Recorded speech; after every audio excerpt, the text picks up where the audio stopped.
ओम सूर्याय नमः। ओम भास्कराय नमः। जय श्री कृष्ण। आप सभी का अपने चैनल संस्कारी मार्ग पर बहुत बहुत स्वागत है। भगवान सूर्य आप सभी पर अपनी असीम कृपा बनाए रखें। सूर्य और चंद्र इस पृथ्वी के सबसे साक्षात देवता हैं, जो हमें प्रत्यक्ष रूप से दिखाई देते हैं। वेदों में सूर्य को जगत की आत्मा कहा गया है। समस्त चराचर जगत की आत्मा सूर्य ही है। सूर्य से ही पृथ्वी पर जीवन है। वैदिक काल से ही भारत में सूर्य उपासना का प्रचलन रहा है। वेदों की ऋचाओं में अनेक स्थानों पर सूर्य देव की स्तुति की गई है। भगवान सूर्य की कथा।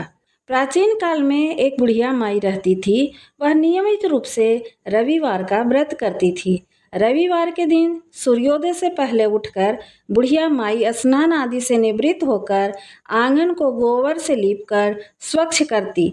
उसके बाद सूर्य भगवान की पूजा करते हुए रविवार व्रत की कथा सुनकर सूर्य भगवान को भोग लगाकर दिन में एक समय भोजन करती थी। सूर्य भगवान की अनुकंपा से बुढ़िया माई को किसी प्रकार की चिंता एवं कष्ट नहीं था। धीरे धीरे उसका घर धन धान से भर रहा था। उस बुढ़िया माई को सुखी होते देख उसकी पड़ोसन उससे जलने लगी। बुढ़िया माई ने कोई गाय नहीं पाल रखी थी, अतः वह अपनी पड़ोसन के आंगन में बंधी गाय का गोबर लाती थी। पड़ोसन ने कुछ सोचकर अपनी गाय को घर के भीतर बांध दिया। रविवार को गोबर न मिलने से बुढ़िया माई ने आंगन नहीं लीप सकी। आंगन न लीप पाने के कारण उस बुढ़िया माई ने सूर्य भगवान को भोग भी नहीं लगाए और उस दिन स्वयं भी भोजन नहीं किया। सूर्यास्त होने पर बुढ़िया माई भूखी प्यासी सो गई। प्रातःकाल सूर्योदय से पूर्व उस बुढ़िया माई की आंख खुली तो अपने घर के आंगन में सुंदर गाय और बछड़े को देखकर हैरान हो गई। गाय को आंगन में बांधकर उसने जल्दी से उसे चारा लाकर खिलाए। पड़ोसन ने उस बुढ़िया माई के आंगन में बंधी सुंदर गाय और बछड़े को देखा तो वह उससे और अधिक जलने लगी। तभी गाय ने सोने का गोबर किया। गोबर को देखते ही पड़ोसन की आंखें फटी रह गई। पड़ोसन ने उस बुढ़िया माई को आसपास न पाकर तुरंत गोबर उठाया और अपने घर ले गई तथा अपनी गाय का गोबर वहां रखकर सोने के गोबर से पड़ोसन कुछ ही दिनों में धनवान हो गई। गाय प्रतिदिन सूर्योदय से पूर्व सोने का गोबर किया करती थी और बुढ़िया माई के उठने के पहले पड़ोसन उस गोबर को उठाकर ले जाती थी। बहुत दिनों तक बुढ़िया माई को सोने के गोबर के बारे में कुछ भी पता नहीं चला। बुढ़िया माई पहले की तरह हर रविवार को भगवान सूर्य का व्रत करती रही और कथा सुनती रही। लेकिन सूर्य भगवान को जब पड़ोसन की चालाकी पता चली तो उन्होंने बहुत ही तेज आंधी चलाई। आंधी का प्रकोप देखकर बुढ़िया माई ने गाय को घर के भीतर बांध दिया। सुबह उठकर बुढ़िया माई ने सोने का गोबर देखा। उसे बहुत आश्चर्य हुआ।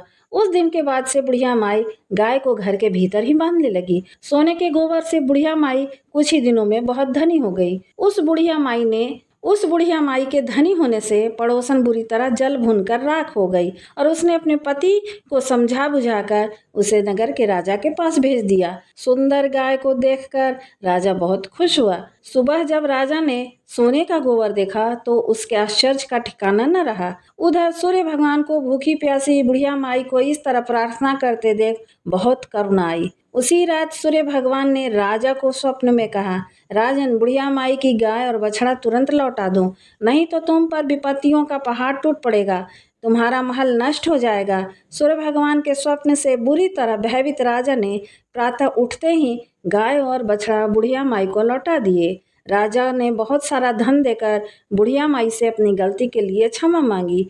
राजा ने पड़ोसन और उसके पति को उसकी इस दुष्टता के लिए दंड दिए। फिर राजा ने पूरे राज्य में घोषणा कराई कि सभी स्त्री पुरुष रविवार का व्रत किया करे।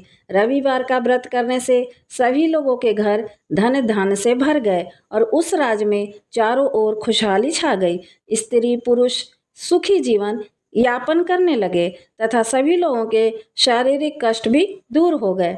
हमारी कामना है कि आपकी पूजा सफल हो और आपको इस दिन का लाभ मिले। यदि वीडियो पसंद आया हो तो कृपया हमारे चैनल को लाइक, शेयर और सब्सक्राइब करें ताकि आगे आने वाले वीडियो की जानकारी आपको समय से पूर्व मिल जाए। धन्यवाद।